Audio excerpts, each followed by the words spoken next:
Thank you. Thank you all. Thank you, Governor, for that very, very generous introduction. It is true, when you walk in that gym and you say the name Pompeo, there is a whisper. I had a brother, Mark, who was really good, a really good basketball player. And how about another round of applause for the Blue Eagles Honor Guard and Senior Airman Kayla Highsmith and her wonderful rendition of the national anthem. Thank you, too, to Pastor Lori for that moving prayer. And I want to thank Hugh Hewitt and the Nixon Foundation for your invitation to speak at this important American institution. It's great to be sung to by an Air Force person, introduced by a Marine, and they let the Army guy in front of the Navy guy's house. It's all good. It's an honor to be here in Yorba Linda, where Nixon's father built the house in which he was born and raised. To all the Nixon Center board and staff who made today possible. It's difficult in these times. Thanks for making this day possible for me and for my team. We are blessed to have some incredibly special people in the audience, including Chris, who I've gotten to know, Chris Nixon. I also want to thank Tricia Nixon and Julie Nixon Eisenhower for their support of this visit as well. I want to recognize several courageous Chinese dissidents who have joined us here today and made a long trip. And to all the other distinguished guests, To all the other distinguished guests, thank you for being here. For those of you who got under the tent, you must have paid extra.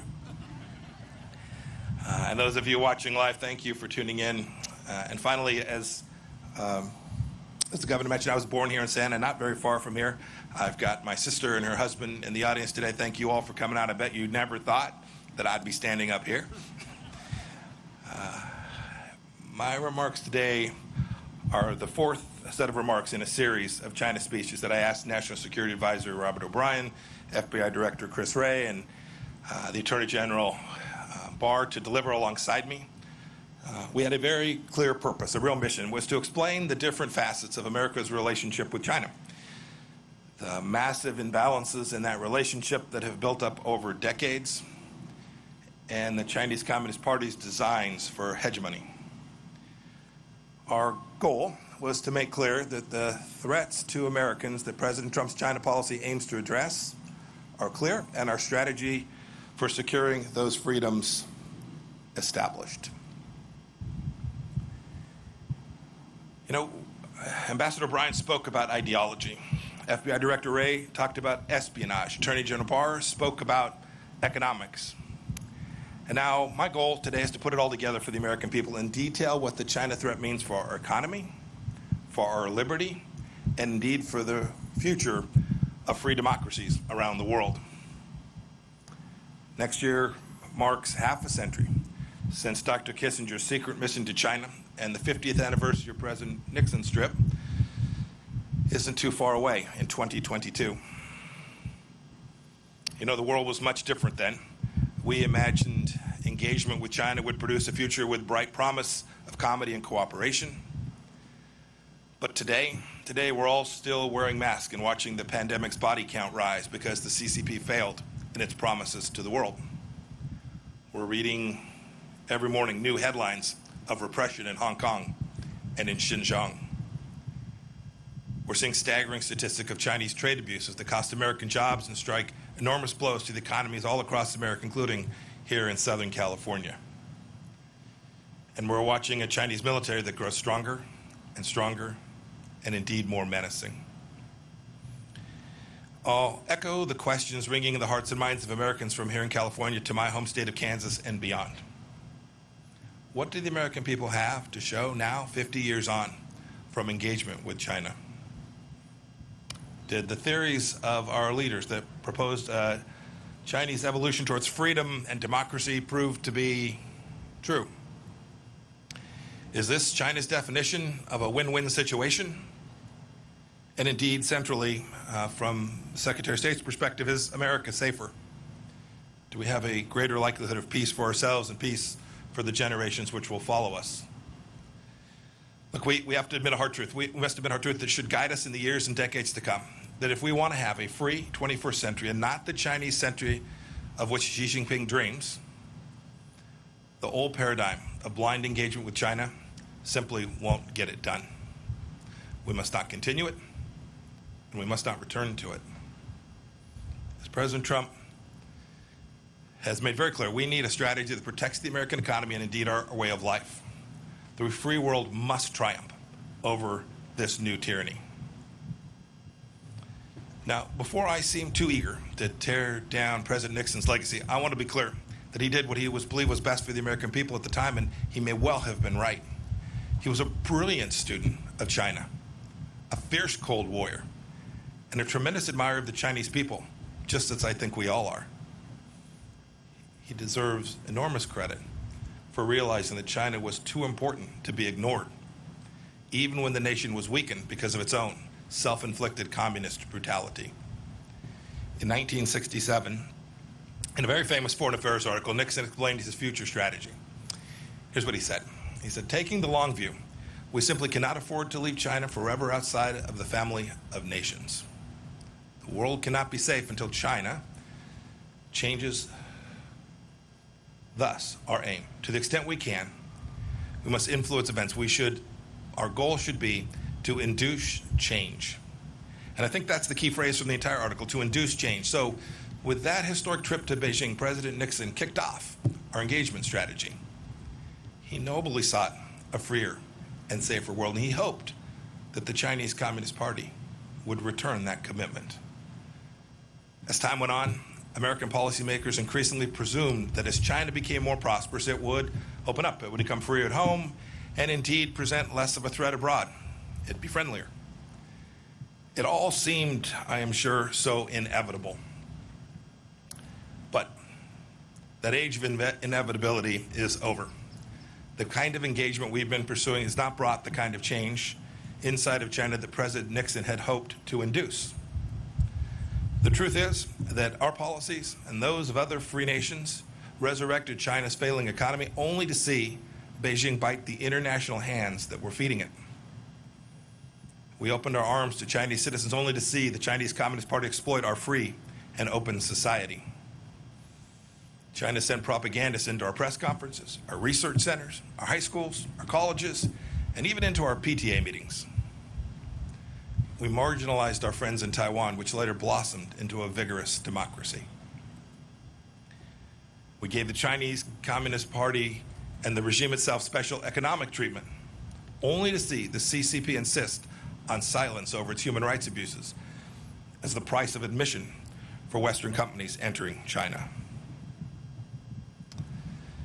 Ambassador Bryant ticked off a few examples just the other day. Marriott, American Airlines, Delta, United all removed references to Taiwan from their corporate websites so as not to anger Beijing. And Hollywood, not too far from here, the epicenter of American creative freedom and self-appointed arbiters of social justice, self-censors even the most mildly unfavorable reference to China. This corporate acquiescence to the CCP happens all over the world too. And how has this corporate fealty worked? Is its flattery rewarded? I'll give you a quote from the speech that General Barr gave, Attorney General Barr. In a speech last week, he said that the ultimate ambition of China's rulers isn't to trade with the United States, it is to raid the United States. China ripped off our prized intellectual property and trade secrets, causing millions of jobs all across America. It sucked supply chains away from America and then added a widget made of slave labor. It made the world's key waterways less safe for international commerce. President Nixon once said he feared he had created a Frankenstein by opening the world to the CCP. And here we are. Now, people of good faith can debate why free nations allowed these bad things to happen for all these years. Perhaps we were naive about China's virulent strain of communism, or triumphalist after our victory in the Cold War, or cravenly capitalist, or hoodwinked by Beijing's talk of a peaceful rise.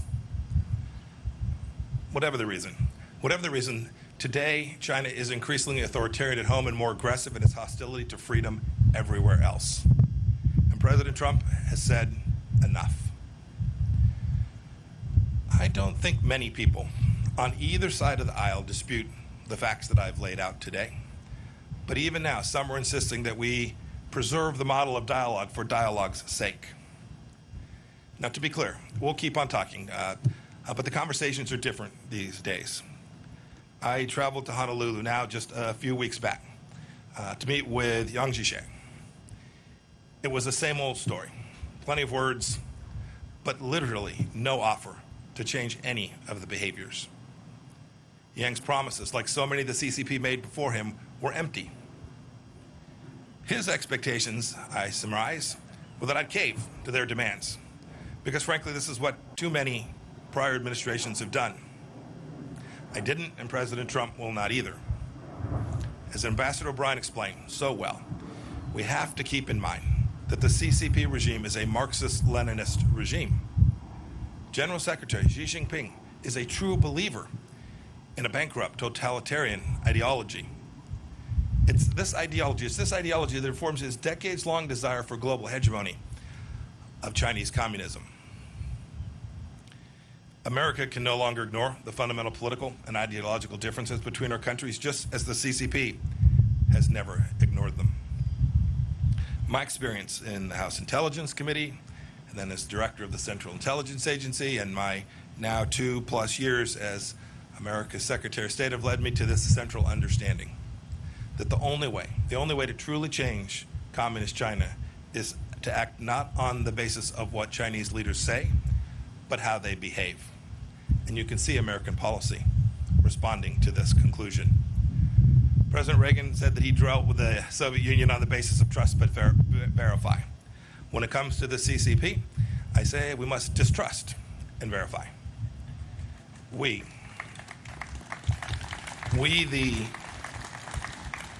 the freedom-loving nations of the world must induce China to change, just as President Nixon wanted.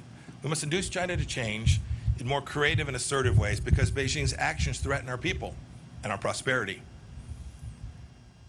We must start by changing how our people and our partners perceive the Chinese Communist Party. We have to tell the truth. We can't treat this incarnation of China as a normal country just like any other. We know that trading with China is not like trading with a normal law-abiding nation. Beijing threatens international agreements treats international agreements as suggestions, as conduits for global dominance. But by insisting on fair terms, as our trade representative did when he secured our Phase 1 trade deal, we can force China to reckon with its intellectual property theft and policies that have harmed American workers. We know, too, that doing business with a CCP-backed company is not the same as doing business with, say, a Canadian company. They don't answer to independent boards, and many of them are state-sponsored and so have no need to pursue profits. A good example is Huawei. We stopped pretending Huawei is an innocent telecommunications company just showing up to make sure you can talk to your friends. We've called it what it is, a true national security threat, and we've taken action accordingly. We know, too, that if our companies invest in China, they may wittingly or unwittingly support the Communist Party's gross human rights violations. Our Departments of Treasury and Commerce have thus sanctioned blacklisted Chinese leaders and entities that are harming and abusing the most basic rights for people all across the world. Several agencies have worked together on a business advisor to make certain that our CEOs are informed of how their supply chains are behaving inside of China. We know, too, that not all Chinese students and employees are just normal students and workers that are coming here to make a little bit of money and to garner themselves some knowledge. Too many of them come here to steal our intellectual property and to take this back to their country. The Department of Justice and other agencies have vigorously pursued punishment for these crimes. We know that the People's Liberation Army is not a normal army, too. Its purpose is to uphold the absolute rule of the Chinese Communist Party elites and expand a Chinese empire, not to protect the Chinese people. And so our Department of Defense has ramped up its efforts, freedom of navigation operations out throughout the East and South China Seas and in the Taiwan Strait as well. And we've created a space force to help deter China from aggression on that final frontier. And so, too, frankly, we've built out a new set of policies at the State Department dealing with China, pushing President Trump's goals for fairness and reciprocity to rewrite the imbalances that have grown over decades. Just this week, we announced the closure of the Chinese consulate in Houston because it was a hub of spying and intellectual property theft. We reversed 2 weeks ago 8 years of cheek turning with respect to international law in the South China Sea. We've called on China to conform its nuclear capabilities to the strategic realities of our time. And the State Department at every level, all across the world, has engaged with our Chinese counterparts simply to demand fairness and reciprocity. But our approach can't just be about getting tough. That's unlikely to achieve the outcome that we desire. We must also engage and empower the Chinese people, a dynamic, freedom-loving people who are completely distinct from the Chinese Communist Party. That begins with in-person diplomacy. I've met Chinese men and women of great talent and diligence wherever I go. I've met with Uyghurs and ethnic Kazakhs who have escaped Xinjiang's concentration camps. I've talked with Hong Kong's democracy leaders, from Cardinal Zen to Jimmy Lai. 2 days ago in London, I met with Hong Kong freedom fighter Nathan Law. And last month, in my office, I heard the stories of Tiananmen Square survivors. One of them's here today. Wang Dan was a key student who has never stopped fighting for freedom for the Chinese people. Mr. Wang, will you please stand so that we may recognize you?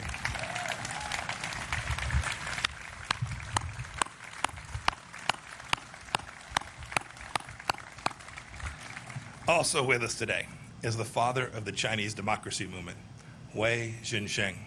He spent decades in Chinese labor camps for his advocacy. Mr. Wei, will you please stand?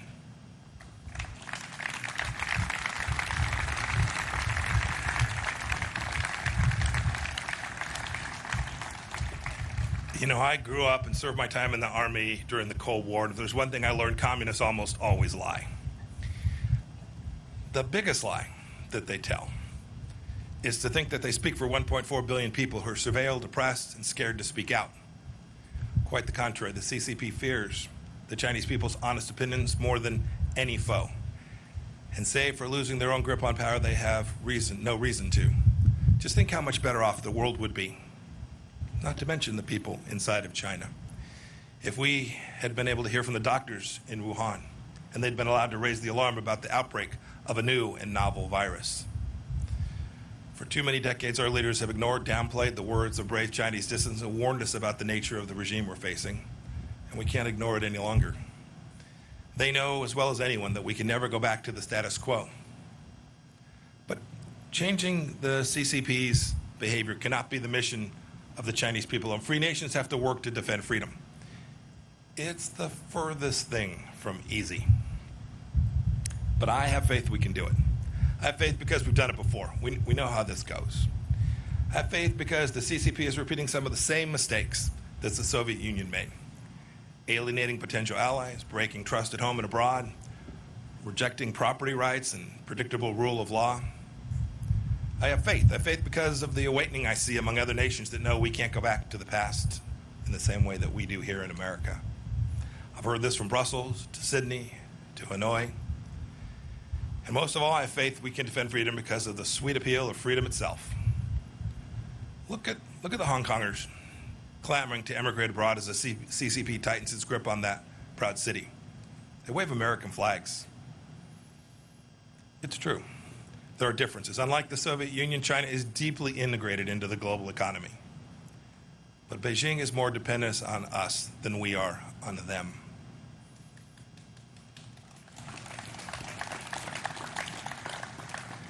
Look, I reject the notion that we're living in an age of inevitability, that some trap is preordained, that CCP supremacy is the future. Our approach isn't destined to fail because America is in decline. As I said in Munich earlier this year, the free world is still winning. We just need to believe it and know it and be proud of it. People from all over the world still want to come to open societies. They come here to study. They come here to work. They come here to build a life for their families. They're not desperate to settle in China. It's time. It's great to be here today. The timing is perfect. It's time for free nations to act. Not every nation will approach China in the same way, nor should they.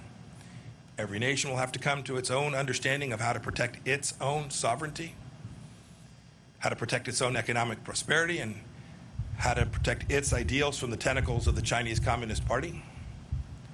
But I call on every leader of every nation to start by doing what America has done, to simply insist on reciprocity, to insist on transparency and accountability from the Chinese Communist Party.